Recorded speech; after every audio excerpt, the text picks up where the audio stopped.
There was a village tucked in a narrow valley between steep woods. It wasn't a large village and wouldn't have shown up on a map of the mountains. It barely showed up on a map of the village. It was, in fact, one of those places that exist merely so that people can have come from them. The universe is littered with them. Hidden villages, windswept little towns under wide skies, isolated cabins on chilly mountains, whose only mark on history is to be the incredibly ordinary place where something extraordinary started to happen. Often there is no more than a little plaque to reveal that, against all gynecological probability, someone very famous was born halfway up a wall.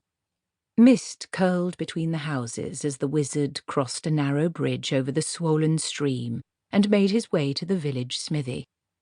Although the two facts had nothing to do with one another. The mist would have curled anyway. It was experienced mist and had got curling down to a fine art. The smithy was fairly crowded, of course. A smithy is one place where you can depend on finding a good fire and someone to talk to. Several villagers were lounging in the warm shadows, but as the wizard approached, they sat up expectantly and tried to look intelligent, generally with indifferent success. The smith didn't feel the need to be quite so subservient. He nodded at the wizard, but it was a greeting between equals, or at least between equals as far as the smith was concerned.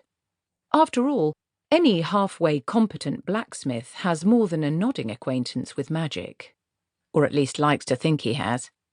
The wizard bowed. A white cat that had been sleeping by the furnace woke up and watched him carefully. "What is the name of this place, sir?" said the wizard. The blacksmith shrugged. "Badass," he said. "Bad ass," repeated the blacksmith, his tone defying anyone to make something of it. The wizard considered this. "A name with a story behind it," he said at last, "which were circumstances otherwise I would be pleased to hear. But I would like to speak to you, Smith, about your son." "Which one?" said the smith, and the hangers-on sniggered. The wizard smiled. "You have 7 sons, do you not? And you yourself were an 8th son?" The smith's face stiffened. He turned to the other villagers. "All right, the rain's stopping," he said. "Piss off, the lot of you. Me and—" He looked at the wizard with raised eyebrows.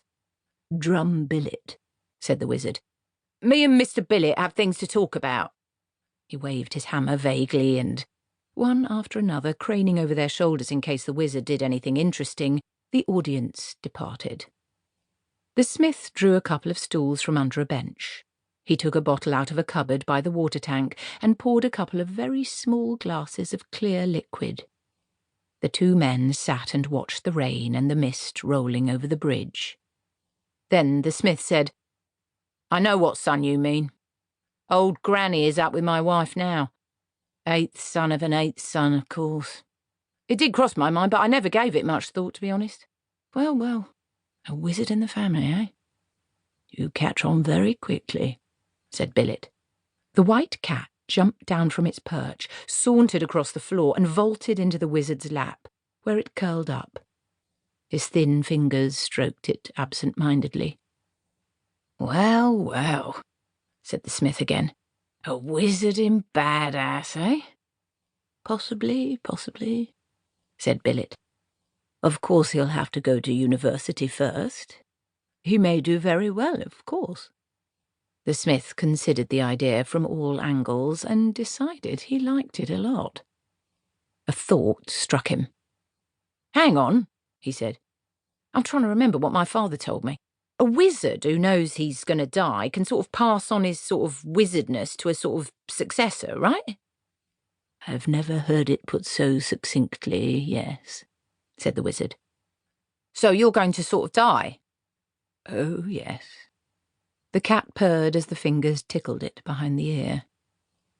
The smith looked embarrassed. "When?" The wizard thought for a moment. "In about 6 minutes' time." "Oh, don't worry," said the wizard. "I'm quite looking forward to it, to tell you the truth. I've heard it's quite painless.